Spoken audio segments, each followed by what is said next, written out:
Olá pessoal, vamos a mais uma aula de mecânica dos fluidos.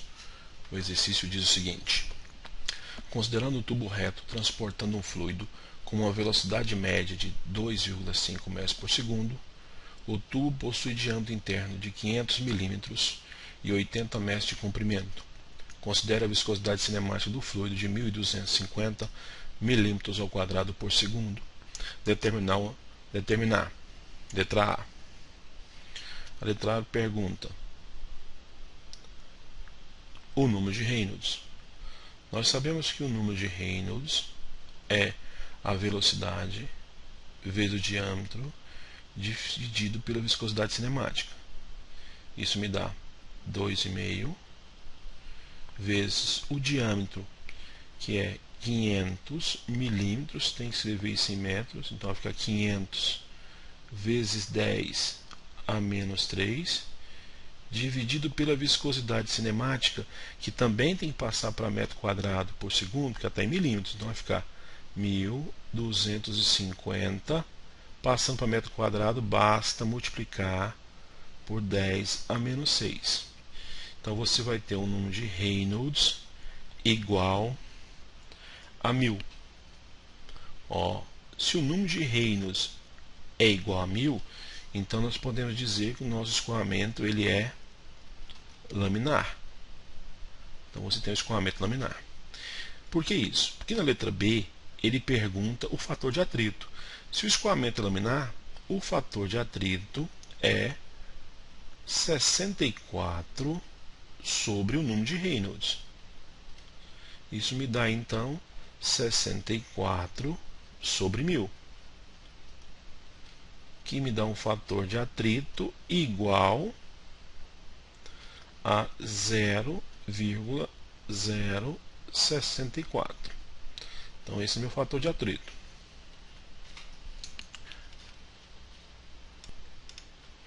Na letra C, ele pergunta a perda de carga. Nós sabemos o seguinte: a perda de carga, HF, ela é o fator de atrito vezes o comprimento da tubulação vezes a velocidade ao quadrado dividido pelo diâmetro hidráulico vezes 2 vezes a gravidade. Isso me dá 0,064, que é o fator de atrito, vezes o comprimento da tubulação, que é de 80 metros, vezes a velocidade, que é 2,5 ao quadrado, dividido pelo diâmetro, que é 500 vezes 10 a menos 3 para passar para metros, vezes 2 vezes a gravidade, que é 10. Então nós podemos encontrar um fator de atrito no valor de 3,2 metros. Então está aí o fator de atrito, 3,2 metros. Perdão, desculpem, fator de atrito não, a perda de energia. Perda de energia de 3,2 metros. Na letra D, ele já fala do ângulo de inclinação da linha piezométrica em relação à horizontal. Como a gente está falando, a letra D fala o seguinte: o ângulo de inclinação da linha piezométrica em relação à horizontal. O que seria essa linha piezométrica? A linha piezométrica é o seguinte: o que vocês têm é a água está indo por aqui, o fluido está indo na tubulação, tá? E a linha piezométrica está ligada à equação de Bernoulli. Não sei se vocês lembram, a equação de Bernoulli é P sobre gama mais a altura mais a velocidade ao quadrado sobre 2G. Isso é sempre uma constante. Linha piezométrica é esse termo, pressão sobre gama, né, que é o peso específico, mais altura. Tá? Isso é linha piezométrica. Linha de energia é a linha piezométrica mais a velocidade ao quadrado sobre 2G. O que eu tenho? Se você imaginar que você tem aqui o ponto 1 e aqui você tem um ponto 2, né, que, lembrando que esse ponto 1 e ponto 2, a distância entre eles é 80. Eu vou botar uma linha um pouco mais para dentro aqui, tá, para aproveitar a figura. Tá, mas a distância do ponto 1 até o ponto 2 é 80 metros. Como o ponto 1 e o ponto 2 tem a mesma altura Z, tá? Então a linha piezométrica ela vai ser a pressão sobre o peso específico, já que a altura Z é zero. Estou botando minha referência aqui. Então essa altura aqui, ó, é pressão sobre o peso específico, já que o ponto 1 e o ponto 2 estão na mesma altura, então o Z é o mesmo. Agora, o que acontece, meninas, é o seguinte: aqui é a linha piezométrica. Desculpem, aqui é minha linha piezométrica. Ó. Isso aqui é minha linha piezométrica, que é a distância desse ponto até esse. Por que vai decaindo? Devido à perda de carga. Se você considerar um pouquinho acima da linha piezométrica, você tem nesse ponto aqui, ó, essa altura V ao quadrado sobre 2G mais P sobre gama, né? P sobre gama é essa linha pontilhada, já que todos os dois pontos 1 e 2 estão na mesma altura Z. Então P sobre gama é a minha altura piezométrica. Mas V ao quadrado sobre 2G vai dar a minha linha de energia, tá? Que é esse ponto aqui.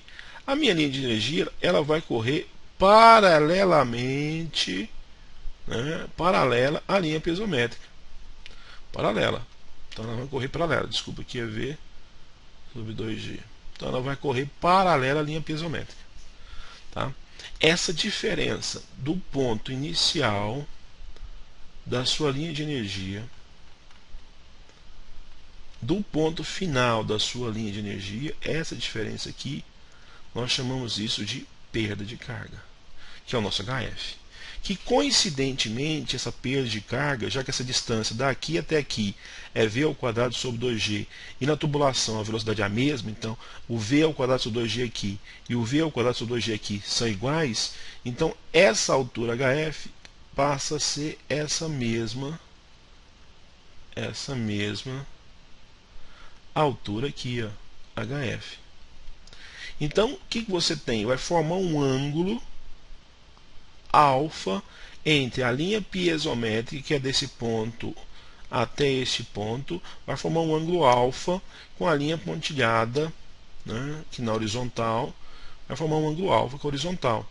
E essa altura é minha perda de carga, e este comprimento aqui é 80 metros. Lembra que esse ponto 1 e o ponto 2 estão nas extremidades, né? E eu comentei que ele era 80 metros.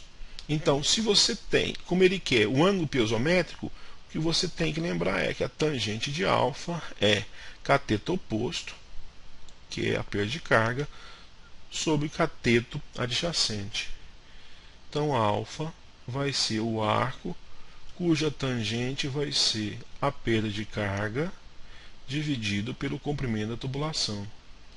Tá? Isso me dá um ângulo alfa no valor de 2,29 graus. Tá? Então não vamos esquecer que o ângulo formado entre a linha piezométrica e a horizontal, alfa, é HF, que é a perda de carga sobre L. Mas só é porque a velocidade dentro da tubulação é a mesma. Por quê? Porque se aqui fosse V1 e aqui fosse V2, ou seja, mudasse o valor de V, eu não podia afirmar que essa altura aqui era a mesma altura, desculpe, essa altura HF não era a mesma altura HF aqui. Eu só posso dizer que é a mesma altura porque a velocidade nesse ponto é a mesma velocidade nesse ponto. Então essa altura HF é a mesma altura HF que está aqui em cima. Tá? Na letra E, essa foi a letra D que a gente discutiu. Na letra E, ele pede a distância que separa a linha de energia da linha piezométrica. A distância que separa essa altura. Então essa distância, ela nada mais é do que V ao quadrado sobre 2G. Então fica 2,5 ao quadrado sobre, a gravidade é 10, então fica sobre 20. E vai dar uma distância no valor de 312,5 metros. Opa, acho que eu errei, né? Desculpem, maluco. É 2,5 ao quadrado dividido por 20, vai dar 0. Desculpem, é 0. 2,312 metros é a distância que separa a linha de energia da linha piezométrica, tá? Voltando aqui, só relembrando o que é linha piezométrica. Nada mais é, né? Nada mais. Então, desculpem, voltando, o que é uma linha piezométrica? Então, se vocês observarem aqui, ó, a linha piezométrica, que nós chamamos de LP, ela é pressão sobre peso específico mais altura. A linha de energia, ela é pressão sobre peso específico mais altura mais V ao quadrado sobre 2G. Então, como o ponto 1, ponto A e o ponto B, que é o ponto 1 nosso e o ponto 2, que a gente tinha comentado antes, estão na mesma altura, que é Z igual a zero, então essa altura aqui do ponto A é a pressão no ponto A sobre peso específico. E essa altura do ponto B é a pressão do ponto B sobre peso específico. Essa primeira linha aqui, então, é a linha piezométrica. E a segunda linha de cima é a linha de energia. Observe que elas são paralelas. Como a velocidade em A ao quadrado sobre 2G vai ser a mesma velocidade em B ao quadrado sobre 2G, já que a velocidade da tubulação é a mesma, a velocidade média é a mesma, então o que você conclui? Que essa altura aqui é essa mesma altura. Isso implica dizer que a energia que eu tinha aqui, que seria essa linha reta, perdeu. Ou seja, existia uma energia nesse ponto A, que é a energia total, que agora se perdeu. Então essa energia é chamada energia de perda de carga. Como essa altura é a mesma dessa, essa energia de perda de carga é essa mesma que aparece aqui, ó, que a gente já discutiu ali no exercício anterior. Tá? É essa mesma energia HF. Ok? Então vai formar aqui a linha piezométrica, vai formar um ângulo alfa com a linha piezométrica. Ok, senhores? Espero que eu tenha deixado bem claro o exercício. Tá? Não esqueça de visitar o site dicasdogordinho.com.br, tá? E agradeço a todos.